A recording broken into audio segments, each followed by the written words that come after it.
So last night, the HBO debuted the documentary called The Scheme about college basketball. Christian Dawkins, who's been really the centerpiece of the FBI investigation or setup from day one, was debuted last night on HBO. So you got to see some of the figures. The first thing that jumped out, and we'll talk and start with Will Wade, is I thought that our guy, Will Wade, last night got a little bit of street cred, really coming off of that documentary.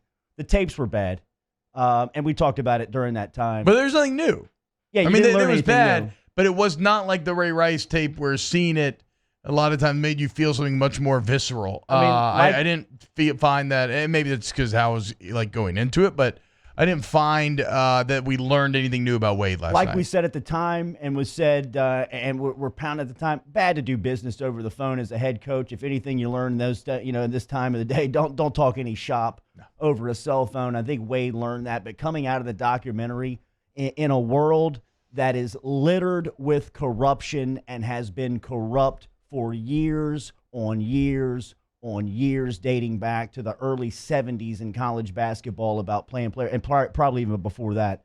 I thought that Wade came away with a little bit of street cred. I mean, think about your college basketball coach that sometimes comes off a little bit nerdy, doesn't fill the suit out, maybe like you'd like on the sidelines but last night he got some street cred. Like, I mean, he came out of there with Christian Dawkins talking about the way that he's kind of recruiting and the way that his reputation kind of came out off of last night around all the figures that were introduced, I thought was good for LSU and Will Wade. I mean, like, you could spin it to a sense where I'm about to say that's like that is some spin right there, and I'm with you, bro. Because what that is honest, because we're supposed to act more offended and be like, oh, we can't celebrate this.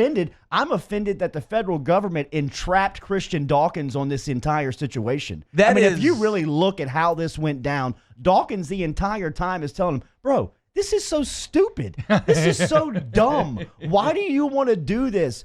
Dawkins is explaining the model to the feds. Not one time has he ever got a player from the coach. The coach is the usually one explaining to them, let's keep them in school. You don't want them to go to the league. Why are you trying to get money to the coaches to get you players? This is the dumbest model. So Dawkins pretty much explains to him, to his associates, Merle Code, the guys that are there. I mean, like, the people that I feel the worst for is the assistant coaches. They got for caught real up like entrapped. Tony Bland. They got for real entrapped. Like, they just were showing up to give this guy a face for a meeting and show them that they had relationships with coaches, and they never were bribed in any type of way to get any type of players. When you've got Brian Bowen Sr., Brian Bowen Sr.'s dad sitting on the stand talking about what his son, who I had never even heard of, Brian Bowen Jr., this big-time recruit from a couple of years ago, like in a world that you got to cast a wide net. It's like numbers. They said, you got to cast a wide net with bits of money. You thought talking about the cash that's being offered around the country when Creighton is offering up $100,000 and a car for Brian Bowen Jr., who's not even really a starter or a player,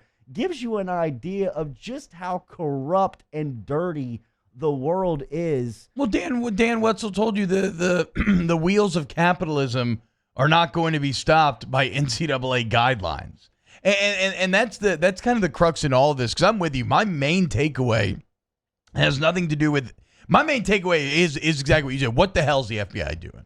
Like, what a terrible allocation of resources this was. It was a bad allocation of cash. You think about paying for that yacht. Paying for that suite. Well, I mean, Dawkins says when he walks into the hotel room, the first thought he has is, what the hell are we doing? We're spending all of our profit. Yeah. Like, I mean, if this is a business model, why are we sitting in the presidential suite with champagne and food for these people? All we have to tell them is give them the players and the money. Why are we doing this? Merle Code knew it, too. Yeah, he did. Merle Code's like, hey, Christian Dawkins kind of gets a sense of it. He's like, what's going on here? When they run the background check, I mean, they feel like they're doing their due diligence. I mean, they're handing it to the feds. It makes sense. It makes sense. I mean, the feds are cleaning up their own mess. But anyway, hold on. So back to the terrible allocation. So think about the cash that was wasted on this. The manpower. When you think about it was somebody's job in the FBI to sit there and listen to these calls all day. They put up sting operations, so a lot of manpower and time. 3 years.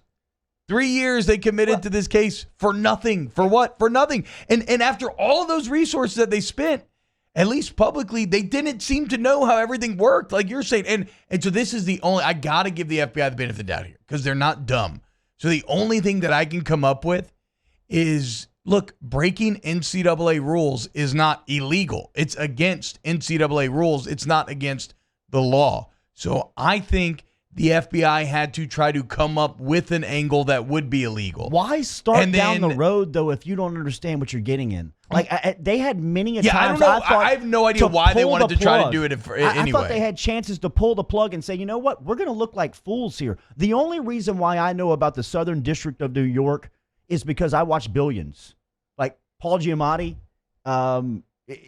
his character in Billions is the lead district attorney for the Southern District of New York, and the way that they call themselves like the sovereign district, it doesn't matter. They're the ones that tried Martha Stewart. Yeah. You know, I mean, and for them to have that press conference with that flimsy of a case, got your playbook, talking about we know your playbook, and this is where we are 2-3 years later. It's embarrassing. Like, really and truly, it is embarrassing that not one character with the federal government, the lead investigator, Jeff D'Angelo, who seems like he's a pretty greasy Italian that they kind of label as a Sicilian, when he gets caught spending money that was appropriated for the case, they move him off the case. They said he has to go back to Sicily and deal with a dying parent, which is pretty funny. Not the dying parent, but just the story that they made up about. Well, the dying parent's not real, so it's okay. Exactly. It's okay. Not one time in both cases that Christian Dawkins was tried on and tried in court was he brought to the stand. He's the lead investigator. I mean, like, this thing was covered up. Well, what did they really think that they were going to be able to convince to? And I understand this is the angle that they had to find to make it illegal. But did they think, and the jury didn't buy this. Remember, that's why even the sentences that Dawkins and them got is way reduced from the he's going to get 3 years. He's going to get, that's what they were all saying at the time.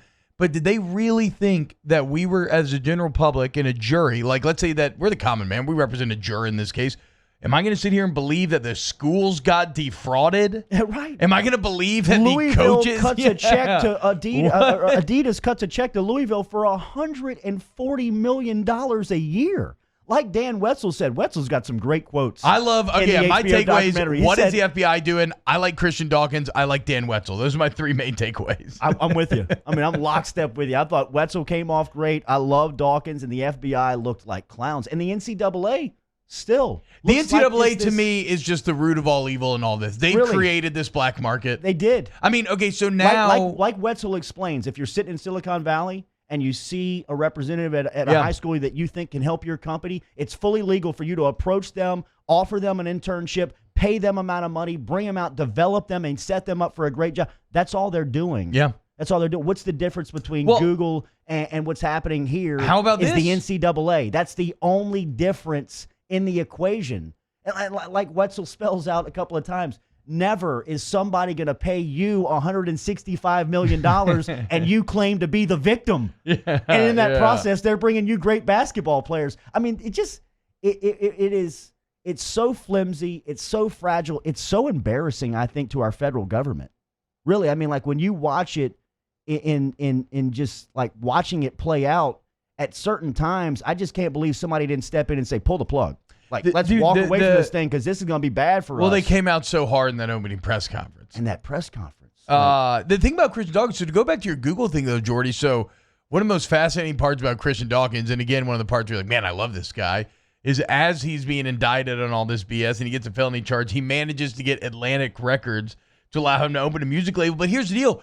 If he finds, to your point, like, if he finds a talented high school musician, he can give them money. And that's he what can he pay does. them, and it's fine. That's who he is. This guy, Marty Blazer, who we haven't mentioned yet, Greaseball, is the greasiest of the greaseballs. First off, also that Mafia movie looked terrible. Terrible. How did it get? Is that Ving Rhames? Because that's what people in bad movies do. They commit the majorities of their budgets to, like, we got to get a name, and then the script is terrible, but they got Ving Rhames. Is there a greasier name than Marty Blazer? It's up there. Who's our crew? Well, Marty's here. Oh, you know, What's that's Marty's all, last name? Marty Blazer. We got Marty Blazer. We got Sammy Flavors. I don't know, we got the whole crew's here. Jimmy Yacht. Jeff D'Angelo's in the back. The Oddfather's counting the money.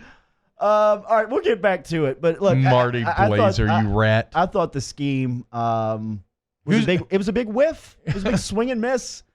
Swing and miss. Who's the bigger rat, Marty Blazer or the fat guy from Tiger King? I mean, there have been some big pop culture rats popping up during this quarantine. It looks like Blazer was spinning on everybody, man. Yeah, he really was. He was panicking. He was panicking. Plus, he was looking at like 60-something years at first. And he got like probation. He got probation. So I mean, he ratted on everybody. But then what did he do? I don't know. He didn't accomplish anything. Nothing. Stole a bunch of money and made a bad movie. The world was not made better at all by any of this.